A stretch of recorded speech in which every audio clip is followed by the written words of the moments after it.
Jesus has the power to lay down his life and take it back. Prove me wrong.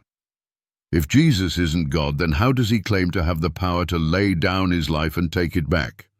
No prophet, no king, no angel ever made such a claim. If Jesus was just a man, skeptics, can you explain this? The streets of Jerusalem were filled with murmurs. Some spoke in hushed voices of the miracles they had seen. Others whispered of the tension rising between Jesus and the religious leaders. Then, in the heart of the city, Jesus stood before a crowd and spoke words that no one had ever dared to say before. I am the Good Shepherd. The Good Shepherd lays down his life for the sheep. The people listened, their eyes fixed on him. What did he mean? Then came the words that shook them to the core. No one takes my life from me. I lay it down of my own accord. I have authority to lay it down, and I have authority to take it up again. This command I have received from my Father. The crowd gasped. The Pharisees clenched their fists. No man in history had ever spoken of his own death and resurrection as if it were in his control. Was this a blasphemous claim, or the greatest truth ever spoken? The power over life and death. The people knew that only God holds the power over life and death. I, even I, am he who puts to death and gives life. Deuteronomy 32:39. The Lord brings death and makes alive. He brings down to the grave and raises up. 1 Samuel 2:6. Yet here stood Jesus, saying that he himself had the authority not only to die, but also to take back his life. Prophets had raised the dead, but only by calling on God. Kings had prayed for miracles, but none claimed to control their own life and resurrection. But Jesus did. The ultimate test, the crucifixion. The religious leaders could take no more. They plotted, they schemed, and finally they handed Jesus over to be crucified. They thought they had won. They believed they had silenced him forever.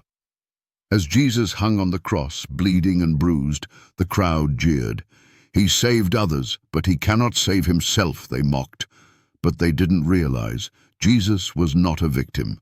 He had already told them, "No one takes my life from me. I lay it down of my own accord." At the very moment he chose, Jesus gave up his spirit. The sky darkened, the earth shook, the temple veil tore in two. The world had never seen such a death. But even then, his enemies thought it was over. They were wrong. The resurrection. Jesus takes back his life.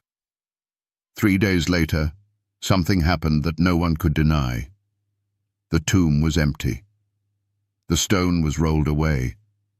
The guards had fled. And then Jesus appeared. To Mary Magdalene in the garden. To the disciples behind locked doors. To over 500 witnesses at once. He was alive, not as a ghost, not as a vision, but in his resurrected, glorified body. He had taken back his life, just as he said he would.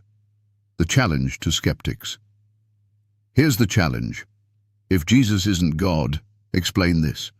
The Bible says, only God has power over life and death. Yet Jesus says, I lay down my life and I take it up again.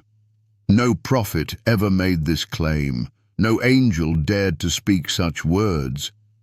If Jesus isn't God, how did he do this? If Jesus isn't God, prove me wrong. Closing and call to action. Jesus didn't just die. He chose to die.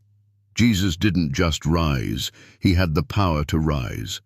The question is, do you believe it? If you believe Jesus is God, type Jesus is Lord in the comments. If you don't, explain this passage. For more powerful Bible truths, like, subscribe, and share this with someone who needs to hear it. Jesus holds life and death in his hands. What will you do with that truth?